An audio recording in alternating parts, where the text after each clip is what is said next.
Where do we look for God? In this finite material world where nothing really lasts, where do we find our connection to the infinite source of life? Are there special sacred spots to which we can travel and experience God? Or are we instead strangers on the earth, sure to be disappointed if we look for the Spirit at some pilgrim spot? Can we build special structures where God will come and meet us? Or is any building only as holy as those people who gather there? The ancient spiritual traditions offer an answer to this mystery. Seek God within yourself. The outer church or temple is but a metaphor of your own inner church. Your body is the real temple. But the story doesn't end there. More can be told about this inner temple. Details, deeper insights about how the spiritual realm reveals itself to us in our own bodies. These details are well known in the Orient, carefully described in Buddhist and Hindu traditions. But the West knows of these ideas only by little recognized teachings, esoteric traditions. These traditions say that 7 spiritual centers within the human body are sensitive contact points where the spiritual world and the physical world touch. To many modern thinkers, such an idea sounds far-fetched, and yet our knowledge of the physical world changes as the boundaries of science expand. Breakthrough discoveries redefine what is possible. This is especially true of our search to understand the human body. With each passing year, we uncover new information about the body and its wisdom, its complexity. Ideas that may have previously seemed fanciful, even inconceivable, are shown to be true. An example of this is our understanding of energy itself. 100 years ago, atomic energy was unthinkable. 100 years before that, electricity. Even though we don't yet know how to measure it, could those subtle energies that flow through spiritual centers of the body be the next breakthrough?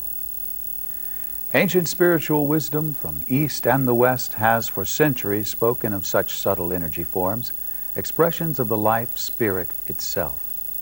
These invisible energies and forces won't be easy to detect by physical instruments, but these traditions say they are very influential upon our physical, mental, and spiritual health.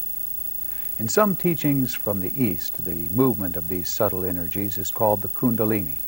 Sometimes it has been symbolized by a snake or serpent, probably because it follows a snake-like course up through the body. Might the dual snakes of the caduceus, the symbol of healing and the medical profession, be rooted in long-forgotten understanding of this Kundalini force and its influence on health? The flow of Kundalini energy connects 7 specific spots in the body, what we call the spiritual centers. In the Orient, they have been referred to as the chakras, a word meaning wheel. Through the ages, clairvoyants have seen these energy centers, described them as swirling vortices of life energy, with sections like flower petals or even the spokes of a wheel. No doubt the word chakra or wheel came from direct perception of their appearance by individuals gifted with so-called second sight or perception of higher realities. This program is an exploration of the spiritual centers, the chakras. You will learn exactly what a spiritual center is and how the 7 chakras located in your own body influence you every day.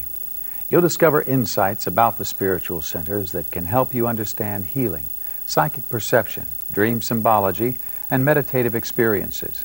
Furthermore, this program will provide you with exercises that can be done repeatedly, designed to heighten awareness of the centers and bring their activity into greater health and balance.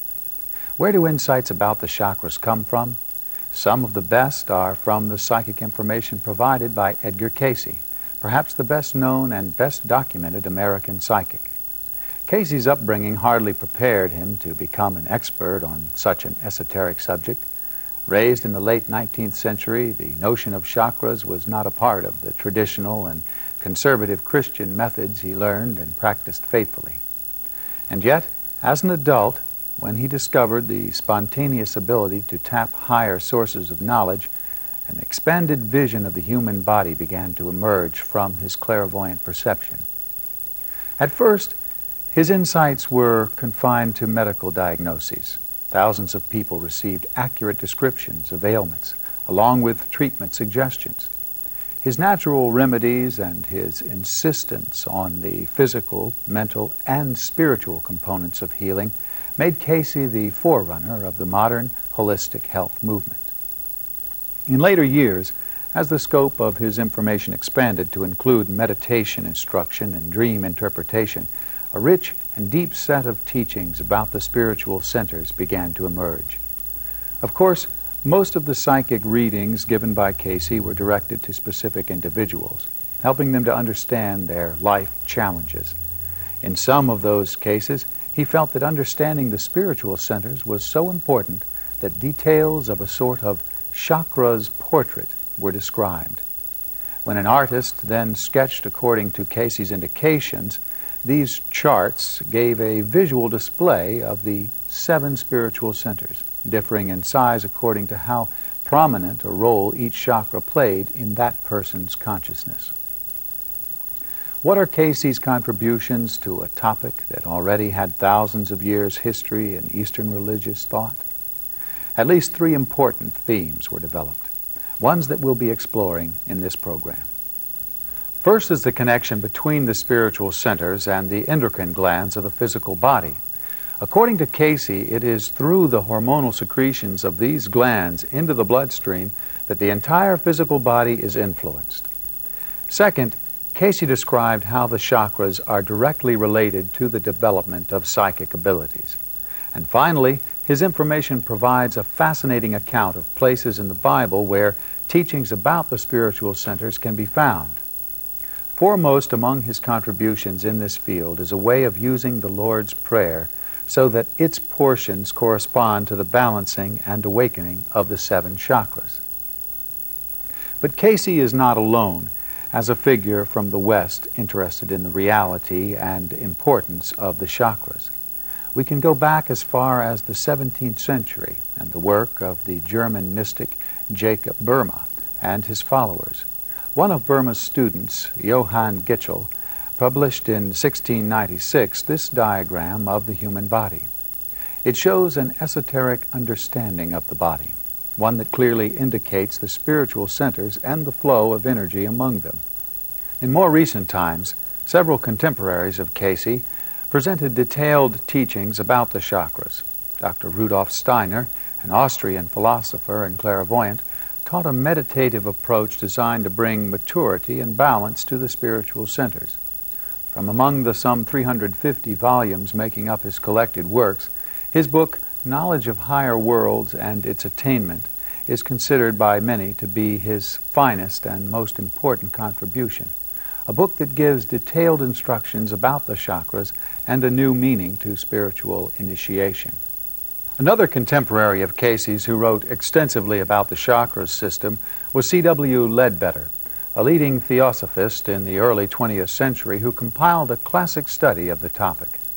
Ledbetter was himself clairvoyant, and so his publications combined scholarly study with personal perception of the spiritual centers in operation. As Ledbetter was quick to point out, the chakras can be understood only by recognizing the intricacy of human nature. The spiritual centers are a rich and complex mix of many levels of activity. For example, each center is linked to a nerve plexus in the physical body. And like Casey, Ledbetter also recognized that each chakra was linked to an endocrine gland. And even more important, the chakras exist within higher energy bodies. What Casey called the finer physical body, and others have labeled the etheric body, as well as within the astral body and the spiritual body or soul. What evidence is there for such higher energy bodies? In recent times, the development of Kirlian photography has provided intriguing evidence of energy fields beyond what we can normally sense. Living things, from a tree leaf to a human fingertip, exhibit characteristic emanations with this technique. A weak electrical current passes along the photographic plate on which something has been placed. Although it's controversial as to exactly what is being detected, many people believe that it's the beginning of discoveries that will someday validate scientifically the etheric body. Another set of examples can be found in art. halos and auras that are frequently depicted around holy figures. Is this merely an artistic device to indicate someone with higher consciousness, or is it based on an ancient and wise tradition? Could it be that these illustrations of light extending beyond the flesh body are a reminder, a clue, that every one of us possesses levels of energy not usually seen? More widely accepted is the Chinese medical science of acupuncture. In recent times, more and more physicians in the Western world have begun to practice these techniques. Acupuncture teaches that subtle energies flow along meridian lines of the body. By the insertion of needles at key points, blockages in the flow of this primal life force can be removed. In fact, psychically sensitive individuals such as Casey, Steiner, and Ledbetter talked about subtle energy bodies as matter-of-factly as most of us speak of the weather. All this evidence for higher energy bodies suggests that there may be something quite real to the ancient teachings about the chakras. Expert sources on the chakras describe these 7 energy centers as located in the more subtle bodies, particularly the etheric body, or what Casey called the finer physical body, a label that emphasizes how connected and influential it is to the familiar flesh body. But what role do the spiritual centers actually play? What is their job? Each chakra is a connection point, linking the physical body in the material world with the soul body in the spiritual world. That connection serves several purposes. One is to transmit energy, the force that gives vitality in life itself. We could borrow a term from physics that corresponds to what the spiritual center is doing. The term transducer. A transducer is a device that takes energy in one form and changes it into energy in another form. For example, a common telephone is a transducer. It takes the electrical impulses that travel along telephone wires and alters the energy patterns into sound which we can hear. The analogy captures the essence of one function of a chakra. It takes energy from the spiritual world and, by altering its vibrations, makes it available to us in our physical bodies. Energy flow is crucial to our understanding of how the chakras operate. Not only do chakras provide the flow of energy into the physical body, but there is also a flow of energy from one center to another, something we'll look at more closely later. Another purpose of these 7 connection points is to store the memory patterns of the soul. The question of where memory is stored is an elusive one. Medical science has never been able to pinpoint the location. While there is certain evidence that portions of our brain relate to particular types of remembrance, other evidence suggests that the brain alone cannot account for all memory. In fact, some memory seems to be present at the cellular level throughout the physical body. Casey and others suggest that memory also resides in the higher energy bodies, and that the spiritual centers play an important role. Certain types of patterns are imprinted in particular chakras. A hint of this can be found in colloquial expressions. We naturally and intuitively link types of experience and memory to certain places in the body. Our language gives us clues about the chakras. Expressions such as broken-hearted, fire in the belly, stubborn and stiff-necked. They suggest that memories related to love and emotions reside in the heart region. Concerns about power and initiative live in the mid-abdomen, and willfulness relates to the neck and throat. In fact, these and other common expressions simply confirm an ancient concept about the chakras. There are 7 primary areas of human experience, one related to each of the spiritual centers. The location of the first chakra is usually described as the groin area or the base of the spine, the root chakra. It is associated with basic survival, both the survival of the species through physical reproduction and also individual survival through the necessities of life. We all have many memories and patterns of behavior related to this area of human experience, and they are stored within the first spiritual center. The location of the second chakra is in the lower abdomen. It is especially related to the polarities of life, most notably the balance between masculine and feminine aspects within us all.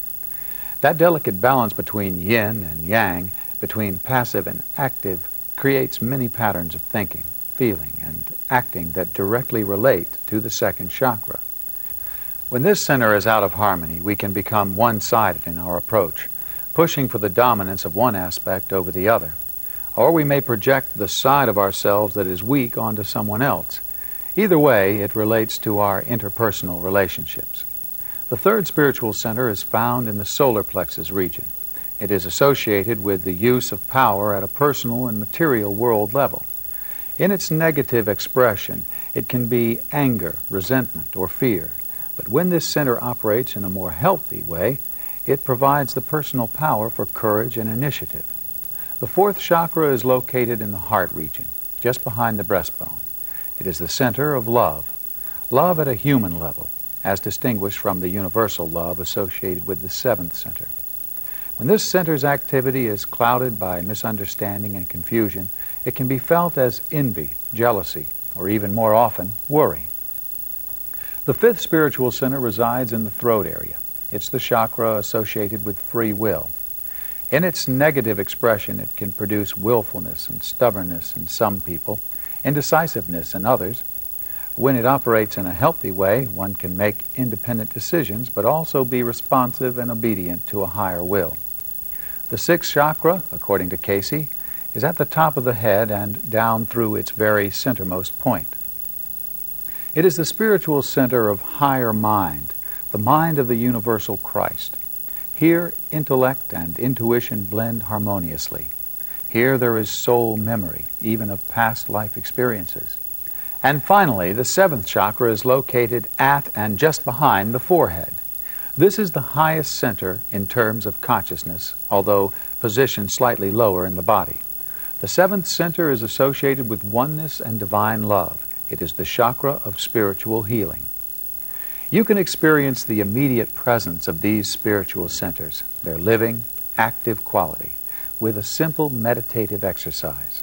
Of course, the actual way in which this is experienced will be somewhat different for each person. Some individuals will immediately feel a bodily sensation in specific areas. Others will get an intuitive impression of the energy flow at certain centers, while still others may find that they have to practice the exercise several times before the results are evident. So get comfortable in a seating position. You may want to close your eyes for this exercise. Sit so that your back is straight, allowing the centers to be as aligned as possible in your body. Little or no effort is required of you for this meditative exercise. Just place your attention where you are instructed and let the words guide your experience. First, before we turn to the spiritual centers themselves, just feel how easy it is to direct your attention and move your awareness into and through parts of your body. Move your consciousness to your left elbow. Feel what's happening there. Sense the nerves, body, skin, and blood that are active and conscious there. Then to your right big toe. Experience the consciousness of your body in this spot. Then to your chin. Recognize how simple it is to move your attention and to become very clearly aware of what's happening in parts of your body. Now, while you are very still and relaxed, feel your entire physical body. Notice its level of vitality, its rate and depth of breathing. Sense its pulse. Where does all that vitality come from? What is the source of its life? Interpenetrating your physical body is a higher energy body, a finer physical body, or etheric body. It's a replica of your flesh body, simply made up of higher vibrations, a higher form of energy. Perhaps you can intuitively sense it right now.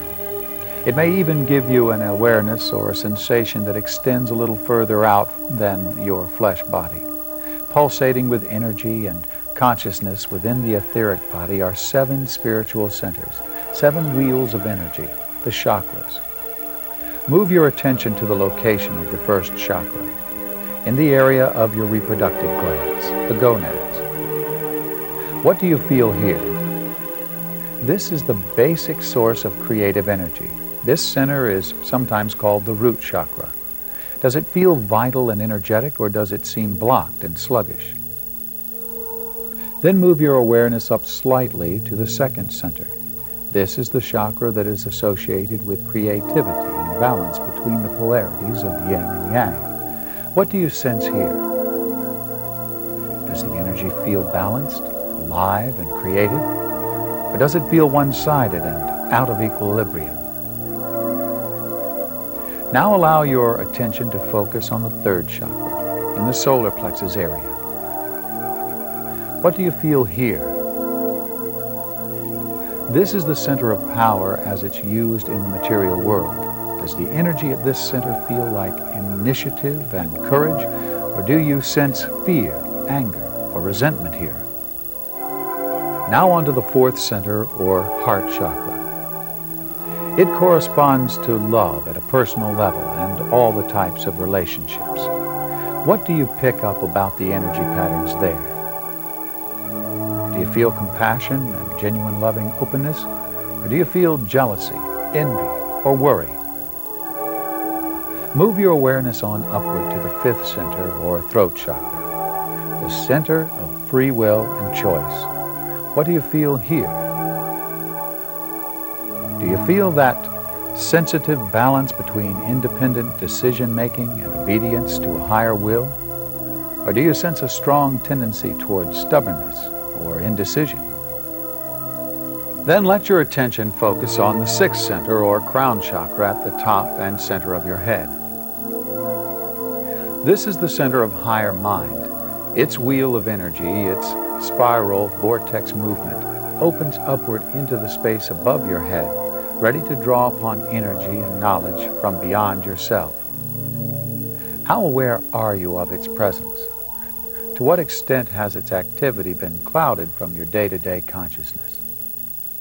And finally, move your awareness to the seventh center, which is at your forehead and just behind. This is the chakra of oneness and spiritual healing. How conscious have you been of its presence? No matter how conscious or unconscious you've been in the past, just be aware of its activity right now. Like 7 musical instruments in an orchestra ensemble, your 7 spiritual centers create the music of your life. Sometimes one instrument plays louder than the rest, overshadowing the others, even drowning them out. Which of your chakras may have a tendency to do this? On other occasions, the 7 centers seem to be in tune with each other, supporting each other and creating harmony.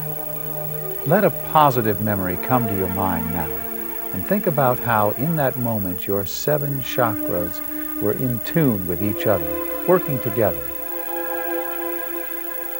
Now let your awareness slowly come back to your normal state. Let your attention move from these subtle levels of energy in your body to your normal awareness of your physical body and the world around you. And then, if your eyes have been closed, you can gradually open them. How did that feel? Were impressions from some of the chakras stronger or clearer for you than from others? Remember that the spiritual centers are not merely places within the body.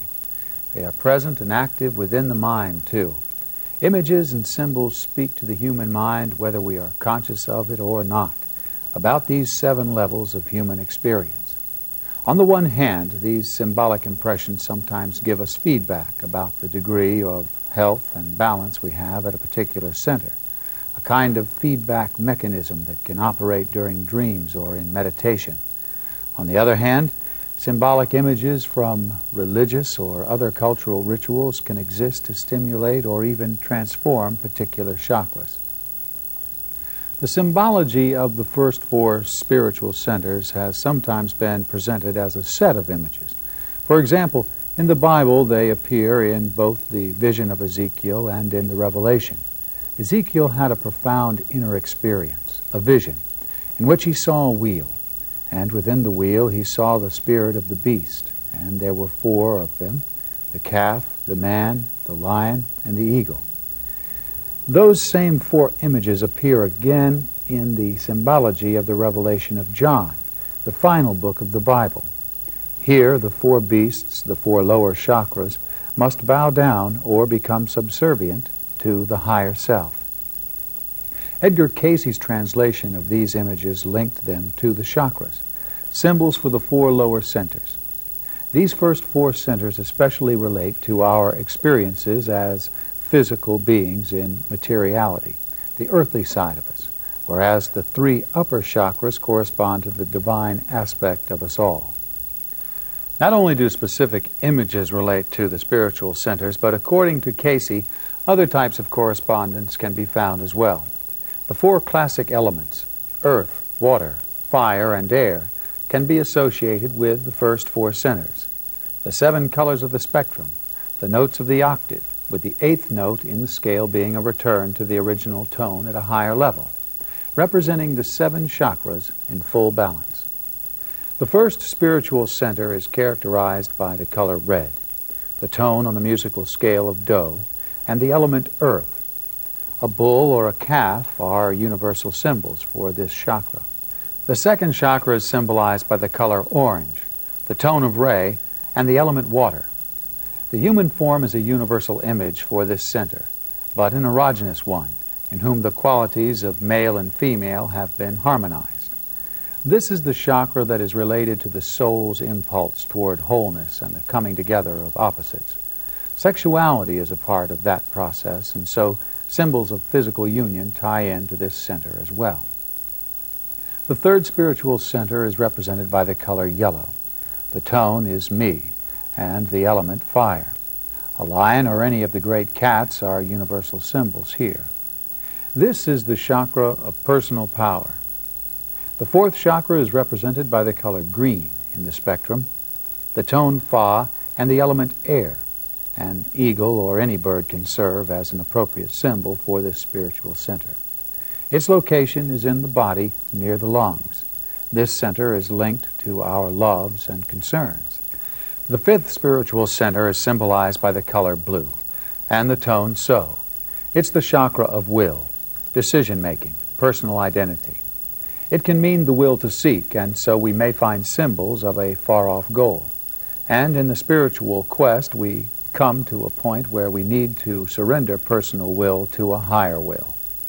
In Christian imagery, this is the cross. But as Cayce has pointed out, the symbol of the cross should always go hand in hand with the crown, an image related to the next chakra. The sixth center, according to Cayce, is the crown center.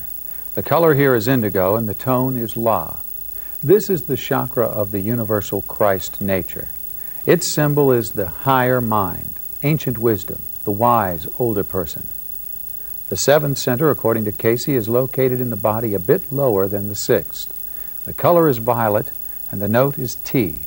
But teachings about the location of the sixth and seventh centers are often contradictory, with contrasting points of view. Some sources differ with Cayce and insist that it's the sixth chakra that is found at the forehead. But since the activities of these two chakras are so closely tied to each other, it may be best to follow the Tibetan system that considers them as a single complex activity. Symbology, then, for these two highest chakras is probably mingled. It includes mountaintop, or man-made efforts to extend upward in search of the divine, cathedral, pyramid, the sun, or any form of light. Simply understanding the symbols related to the chakras can be helpful to anyone on a personal spiritual quest. It can help us interpret dreams or spontaneous images that might come in meditation. It also allows us to see the history of religious thought in a new light. Each chakra is truly a spiritual center. A profound encounter with the energies of one chakra can stimulate the universal images that reside there in the collective memory of humanity. But we can look deeper at the meaning of the chakras and how they operate. Not only do they correspond to universal patterns in the souls of men and women, they also directly influence the physical body and general health. Cayce and others have pointed out that an endocrine gland, along with a nerve plexus, serve as representatives for each of the spiritual centers in the flesh body. The endocrine glands have a profound influence on virtually every aspect of our physiology. They secrete into the bloodstream powerful chemicals called hormones. Those hormones, in turn, control everything from growth to metabolism to aging. The endocrine system is a big part of Casey's answer to the mind-body question. Physical health and disease are largely influenced by the operation of the endocrines. In turn, the endocrine system is linked to the mind and the soul, as the chakras in the higher energy bodies directly affect specific endocrine glands. The first chakra is associated with the reproductive glands, the gonads, the testes in the male and the ovaries in the female. The second spiritual center Casey identified with the cells of Leydig, tiny areas that are actually within the reproductive glands themselves. The glands linked to both the first and second chakras produce various sex hormones. The close proximity of these two endocrine centers may be part of the explanation for why some systems, such as the Tibetan, occasionally treat the first two chakras as one. The third chakra is linked to the adrenal glands, which sit on top of the kidneys. This endocrine center is probably the one with which we are most familiar. Actually, an adrenal gland is a gland within a gland. The outer portion produces a wide variety of hormones that affect the reproductive system, blood sugar, the concentration of minerals in the blood. The inner part secretes two hormones, noradrenaline and the well-known adrenaline. Its effects are what we experience when we are under stress, feeling angry or fearful. It gives us that accustomed rush of energy. Tiny amounts of a hormone can have an extraordinary impact on the body. With adrenaline, heart rate, blood pressure, and respiration increase, and the digestion of food is temporarily suspended.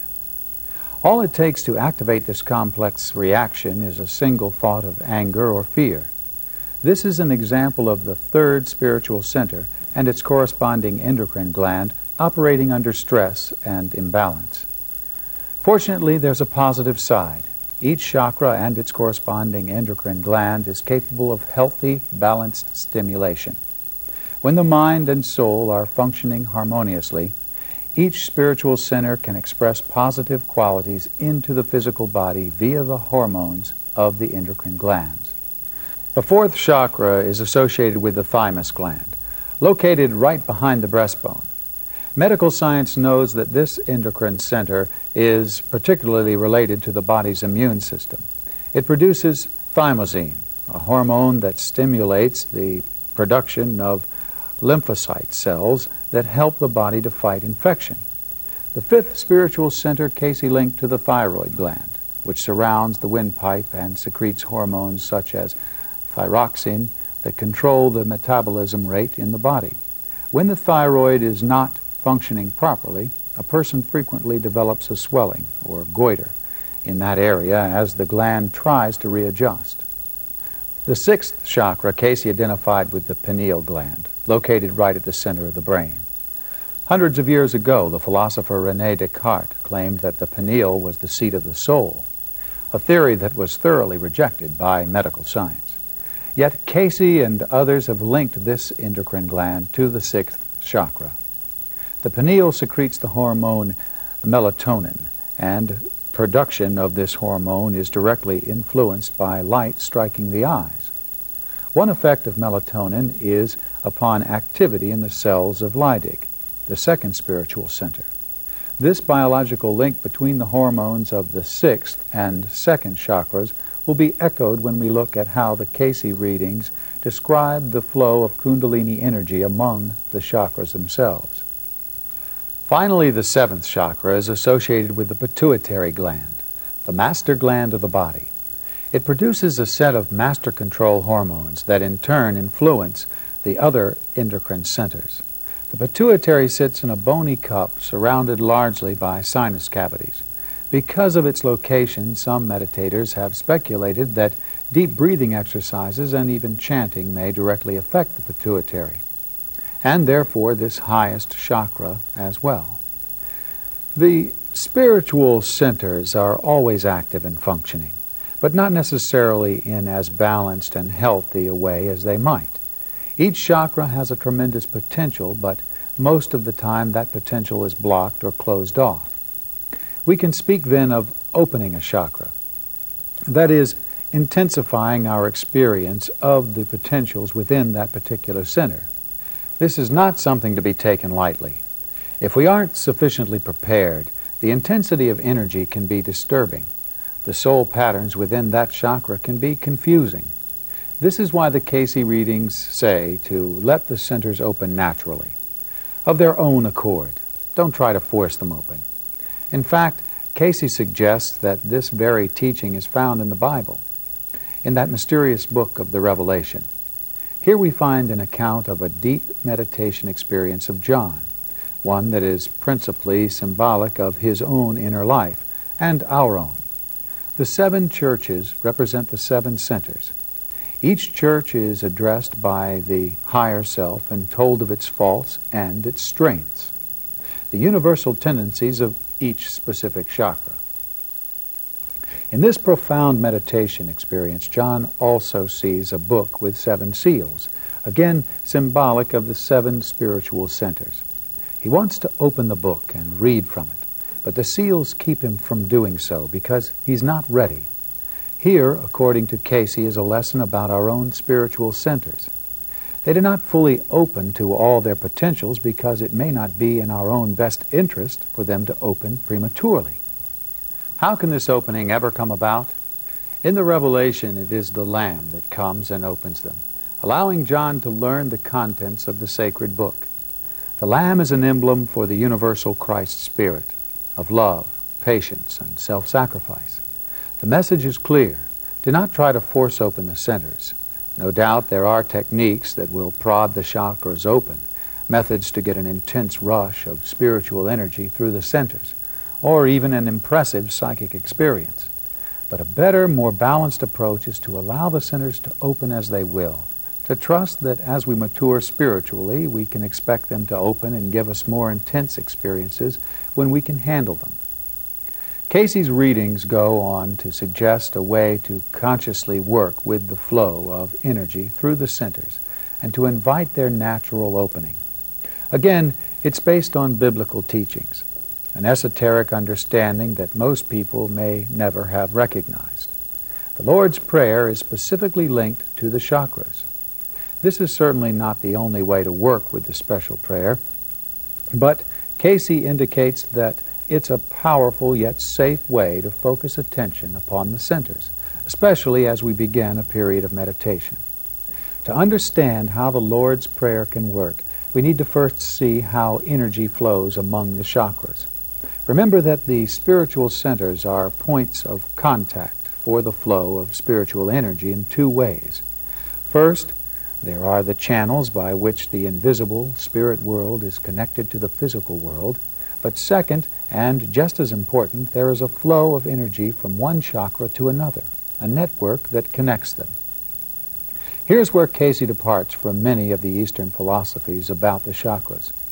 Rather than the Kundalini energy moving up and subsequently activating the chakras from the lowest to the highest, Cayce suggests that we want to move the energy directly from the first and second center up to the 2 highest ones.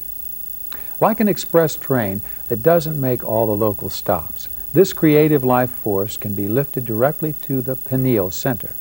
Think of this chakra as a vortex of energy atop the head that opens upward. Meeting the upward flow at this center is the creative spirit of God that flows downward and meets our own rising energy. As these 2 streams of energy meet at the 6th chakra at the top of the head, they can then move downward, spilling over into the pituitary center and then back downward to connect with the other centers. The point of the Lord's Prayer, then, is to invite this Kundalini force to rise upward within the body without awakening the soul patterns that are stored within the lower centers.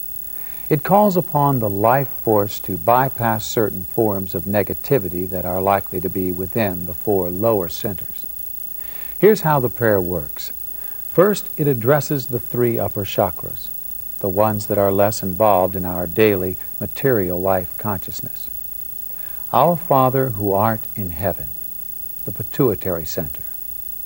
Hallowed be thy name, the pineal center. Thy kingdom come, thy will be done, the thyroid center. In earth, referring to the 4 lower centers as a group, as it is in heaven, the 3 upper centers as a group.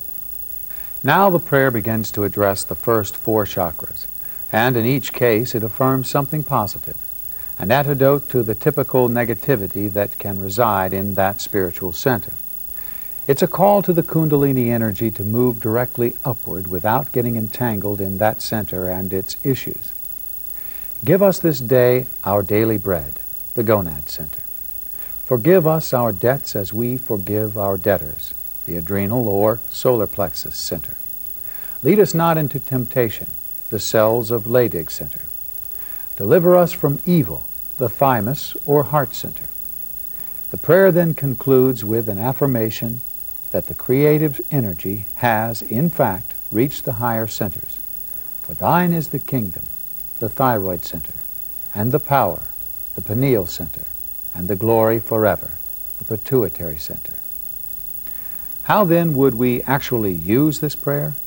If it's one secret for working with the chakras, how is it best done? Casey's answer was to feel the meaning of each part of the prayer as you say it, and to hold that meaning in the location of each particular chakra.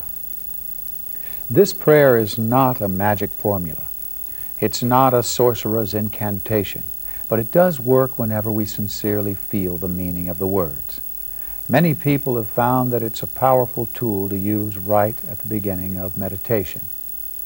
It attunes the centers, giving direction to the Kundalini energy that awakens and intensifies as soon as we are still and quiet and begin to focus attention inwardly. Let's look more closely then at how Casey suggests this energy starts to flow among the centers if the Lord's Prayer is used successfully, allowing the life force to move directly from the gonads and cells of the Leydig straight up to the pineal and then the pituitary. The energy next moves back down to the solar plexus chakra, to the adrenal center. Here it works to cleanse, heal, and lift vibrations. Most of us have a lot of healing work to be done at this center. But not only is it a primary point in need of healing, it also serves as a dispersal point, a grounded power place within the body. The energy moves out to each of the other centers in turn: throat chakra, heart chakra, lower abdomen chakra, and root chakra, each time returning to the solar plexus chakra. This third center is a sort of distribution point once the energy begins to flow back downward from the top of the head. This continual return to the third chakra creates a pattern of flow that is somewhat like a figure 8, with the crossover point at the solar plexus. The chakras are not only contact points for the life force and storehouses of soul memory patterns, they are also instruments of knowing and perception. But what kind of knowledge do the chakras provide? Not so much information about the world around us. We have sensory organs to do that: our eyes, ears, and nose. The spiritual centers are receptors for knowledge about things in the mental and spiritual realms. The Casey reading suggests a model to explain how psychic perception works, a theory that includes a key role for the chakras. Normal perception of the physical world involves the 5 senses. We become consciously aware of at least a portion of what is available to our. Much gets filtered out or ignored simply because we'd otherwise be overloaded with information. But just as the physical body can receive impressions, so can the etheric body, the finer physical body. Its sources are in the mental and the spiritual worlds. The chakras operate like tuning devices. They determine exactly what the finer physical body will receive in the way of information and impressions. Casey suggests that we think of the analogy of a radio. As we make tuning adjustments, we get different broadcast stations. Not only are certain chakras especially receptive to particular types of psychic material, the overall degree of balance and harmony among the chakras creates an overall level of attunement for the finer physical body. There are countless sources of information from the mental and spiritual worlds. Some of it is reliable and useful, some of it is confusing and misleading. When the spiritual centers are not balanced and healthy, disturbing psychic experiences can occur. Of course, many people asked Casey especially about the development of their own ESP. The answers from his readings often emphasized physical health. Just as the condition of the chakras influences the body through the hormones of the endocrine centers, the condition of the body can have an influence back upon the chakras. For example, by working with disciplines to make the physical body more healthy, we affect the attunement level of the etheric body. By working to balance the physical body, the spiritual centers are brought into greater harmony and make it easier for the finer physical body to tune in to the highest sources of psychic awareness. What glands or centers are particularly tied into distinct forms of psychic perception? The thymus, or fourth chakra, is tied to telepathy. This sort of mind-to-mind communication has been shown to happen most readily between individuals where there is loving concern.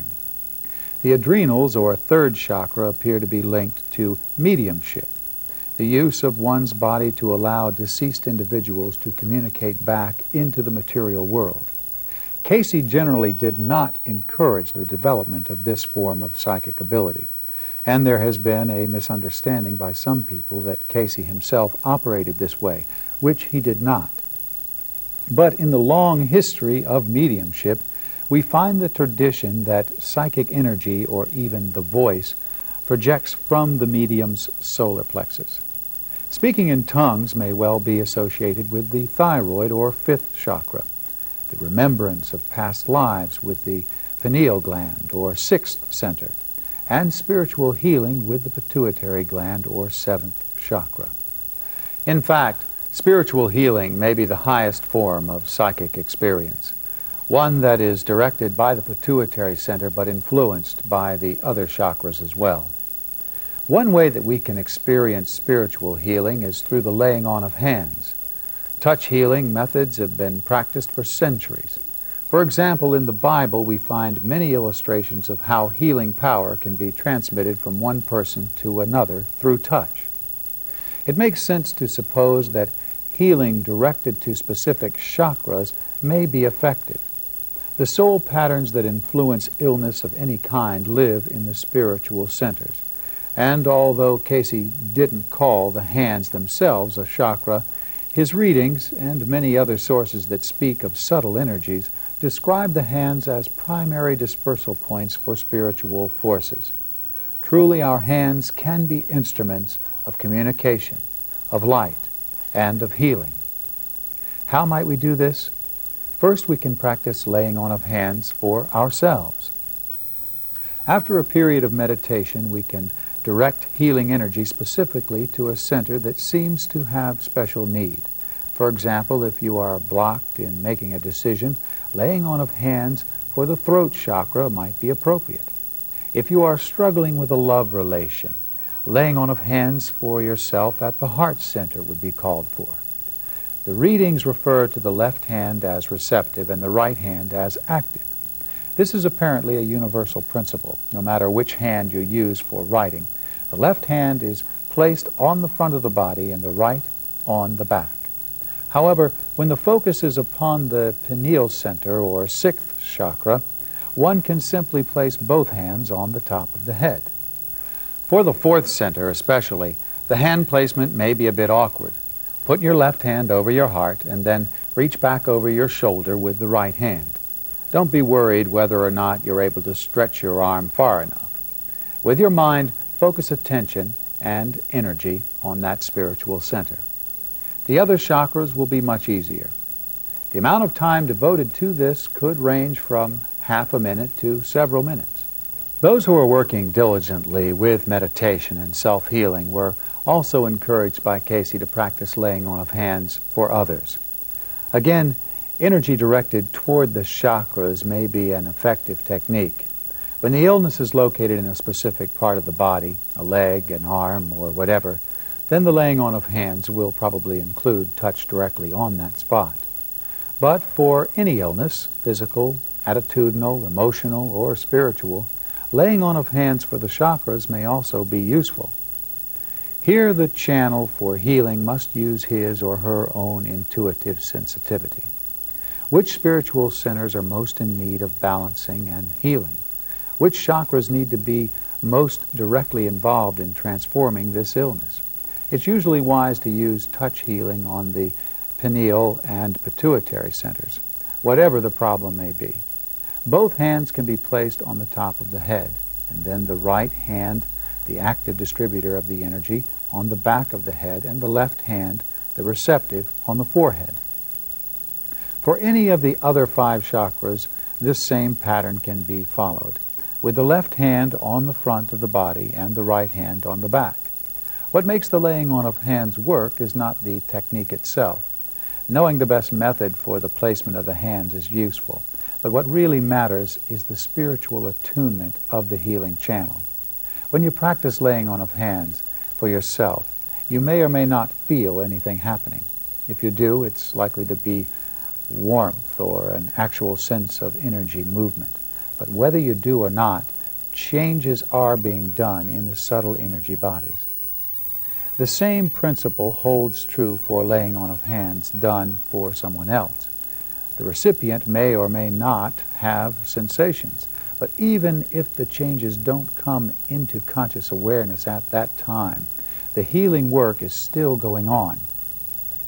Before moving on to a final experience with the chakras, one that you can use over and over again on a regular basis, let's review the key points that we've covered.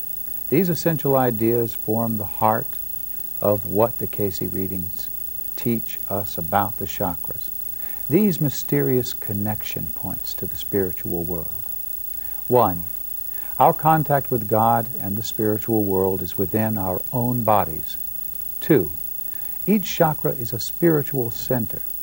Each one is important to our spiritual search. 3. Each of the 7 chakras has an aspect in not only the flesh body, through the endocrine glands, but in higher energy bodies as well, what Cayce referred to as the finer physical body, or others have called the etheric body. 4. The spiritual centers aren't really a foreign idea. If we look carefully, we can find teachings about them in the biblical tradition. And if we examine our own dreams, we're likely to find symbolic images that represent their activity. 5. The chakras control the flow of spiritual energy. They act as transducers that change rates of vibration so that higher, more subtle energies can manifest in the material world. And the 7 centers themselves form a network. There is an orderly pattern to how the energies can flow from one center to another, especially when we quiet ourselves and focus the mind in meditation. And finally, 6. The spiritual centers are storehouses for the patterns of the soul. Now let's do a final exercise designed to bring together the ideas that we've examined. This imaginative exercise can be used on a regular basis, and it might be especially useful right at the beginning of a meditation session. Although Cayce discouraged people from actually meditating on specific chakras, a part of one's preparation for meditation might well focus on balancing and harmonizing the spiritual centers. Sitting comfortably, make sure that your posture is erect. Take a moment now to slowly and deeply inhale. Feel your chest expand. Fill your lungs fully. That air is like the life force itself. And then exhale, letting go of everything you and your body don't need anymore. Stale air, old hurts, worn-out feelings about yourself and your life. Then inhale deeply again and let it out, totally relaxing. If you want, you can even let your eyelids begin to drop as they feel pleasantly relaxed and heavy. Breathe in one more time. Fill not only your lungs, but your entire body with vitality and energy. And then, let it go. Release everything you don't need anymore. And now you're feeling very relaxed, and perhaps your eyes are closing, and your breathing can be more gentle. But still you feel the power of this breathing rhythm. Energy and vitality flowing in. That which is from your past and no longer needed flowing out. Simply be aware of your body now. It feels vibrant and pulsating with creative force. It's very relaxed and yet alive and vital. And your mind is totally at peace, but still alert and receptive. You will be moving now to a more sensitive awareness about your body and the spiritual forces that flow through it. This will be a very positive experience for you. Your consciousness will expand to become aware of energies that are alive within you all the time. Your consciousness will expand exactly as far as you can comfortably go today and have a very positive, healing experience. Simply be aware of your body now. And as you do, you may sense that interpenetrating your physical body is at least one other body of your own, an etheric or higher energy body. Within that higher body are 7 wheels of energy, moving, spinning vortices of light. Move your awareness through your body from bottom to top and remember where these spiritual centers are located. At the base of your spine and the reproductive glands area.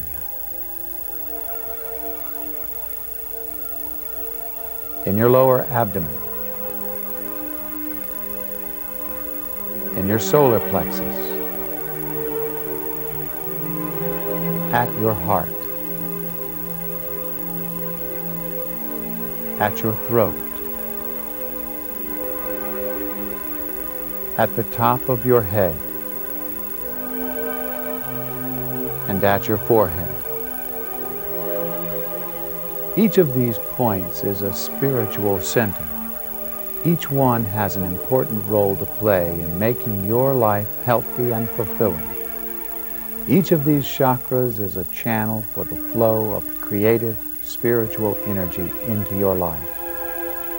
Feel your desire for wholeness, balance, and harmony in the activities of these centers.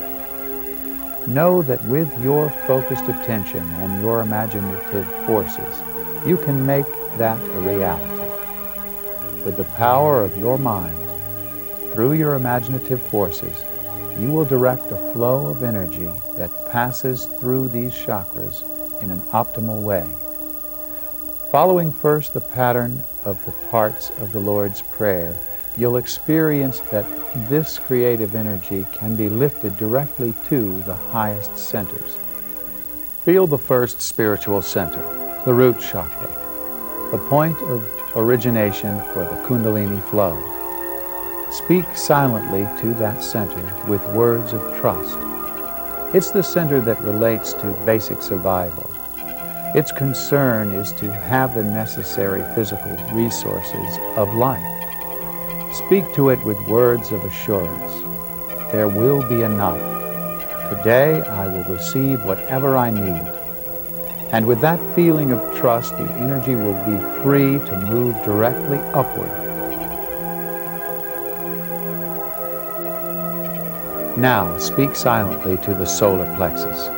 Tell this chakra to be forgiving, to release and forgive.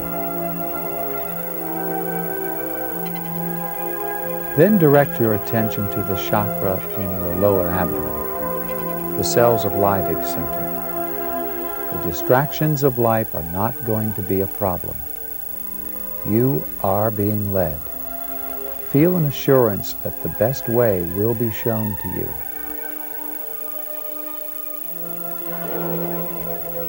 And then speak silently to your heart chakra. All patterns of living that lack love are removed.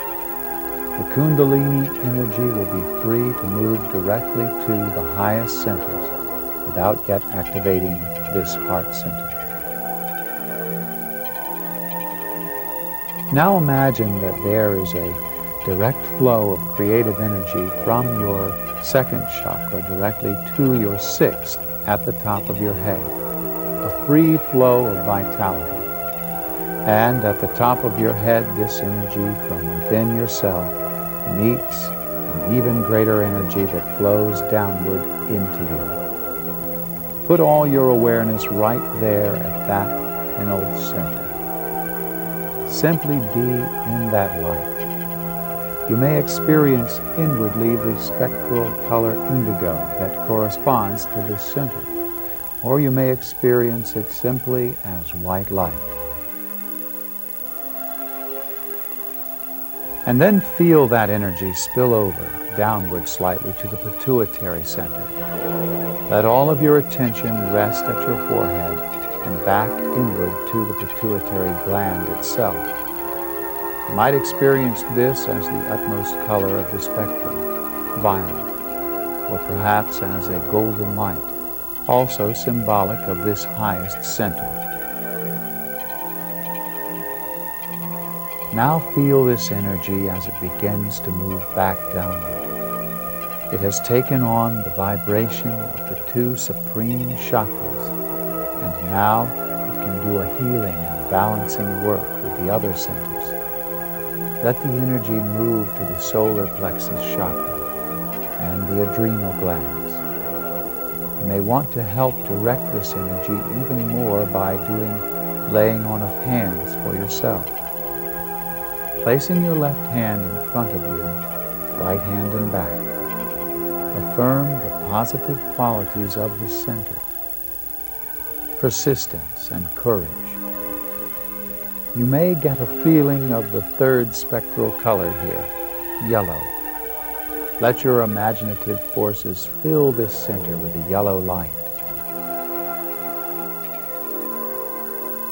This solar plexus chakra will serve as a distribution point for the balancing, harmonizing energy.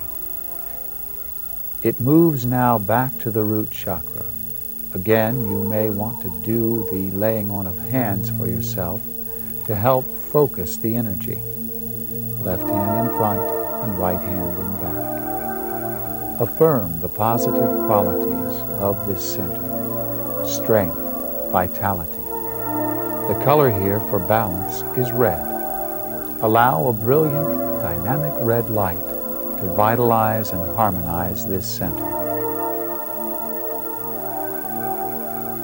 Now, sense the energy returning to the solar plexus, and then flowing outward again to the second chakra, to a spot in your lower abdomen about 6 inches below your solar plexus.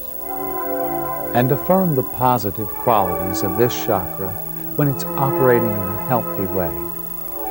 Creativity and harmonious balance between the many opposites of life. Fill this center with light, the color orange.